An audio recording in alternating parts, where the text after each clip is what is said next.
నమస్తే. దేశవ్యాప్తంగా కూడా పార్లమెంట్ ఎలక్షన్స్ హడావిడి అయితే మొదలైంది. ముఖ్యంగా తెలంగాణ రాష్ట్రంలో నామినేషన్ల ప్రక్రియ కూడా ప్రారంభమైనటువంటి పరిస్థితి. మనతో పాటుగా అసలు బీజేపీ పార్టీ ఎలాంటి ప్రణాళికలు రచించబోతుంది, 17 నియోజకవర్గాలలో ఎన్ని నియోజకవర్గాలపైన టార్గెట్ చేసింది, ఇవన్నీ విషయాలు అడిగి తెలుసుకునేందుకు మనతో పాటుగా బీజేపీ జాతీయ నాయకులు మాజీ ఎమ్మెల్యే చింతల రామచంద్రారెడ్డి ఉన్నారు.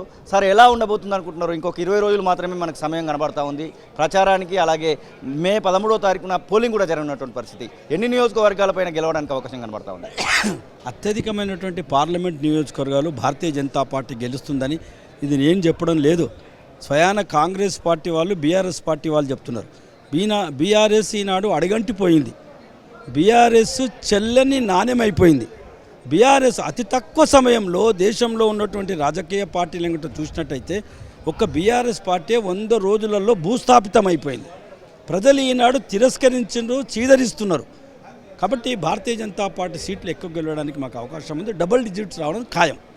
ఖైరతాబాద్ నుంచి ఎమ్మెల్యేగా గెలిచినటువంటి దానం నాగేందర్ ఇప్పుడు కాంగ్రెస్ పార్టీలోకి వెళ్ళినటువంటి పరిస్థితి, ఎంపీ అభ్యర్థికి కూడా ఉన్నటువంటి పరిస్థితి. అసలు దానం నాగేందర్ పైన కబ్జా కేసులు అని అవి కూడా వస్తూ ఉన్నాయి. మీరు గతంలో అక్కడి నుంచి ఎమ్మెల్యేగా ప్రాతినిధ్యం వహించారు. నిజంగానే అట్లాంటి పనులు ఏమైనా చేశారా అక్కడ సిట్టింగ్ ఎమ్మెల్యేగా ఉన్నటువంటి దానం నాగేందర్? ఇప్పుడు నేను చెప్పడం కాదు, మీ ప్రెస్ వాళ్ళ దగ్గర మొత్తం చిట్టా ఉంది, వారి జాతకం ఉంది. ఎక్కడెక్కడ భూమి కబ్జాలు పెట్టాడు, ఎక్కడెక్కడ సెటిల్మెంట్లు చేశాడు, ఎట్లా తెలంగాణ ఉద్యమకారుల మీద ఏ రకంగా దండయాత్రలు చేసి వాళ్ళని లాఠీ పట్టుకొని కొట్టినటువంటిది కూడా మీ దగ్గర వీడియోలు కూడా ఉన్నాయి. ఆయన మాట్లాడినటువంటి విషయాలు కూడా ఉన్నాయి. రేవంత్ రెడ్డి గారు దానం నాగేందర్ గురించి ఒక బార్ షాప్ దగ్గర పంజగుట్టలోను సిగరెట్లు అమ్మినోడు రా అని చెప్పినటువంటి రికార్డు కూడా మీ దగ్గర ఉంది. కాబట్టి ఎథిక్స్ లేవు సమాజంలో.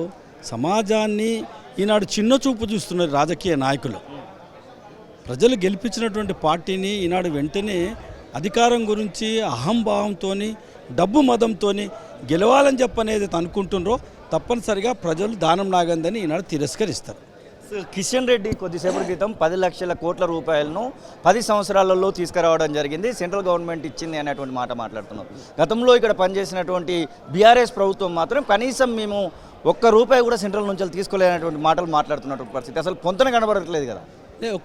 ఇప్పుడు కిషన్ రెడ్డి గారు గత సంవత్సరం 2023 జూన్ 21వ తారీఖు నాడు ఆర్టీసీ కళ్యాణ మండపంలో అన్ని విషయాలు కూడా స్పష్టంగా చెప్పడం జరిగింది.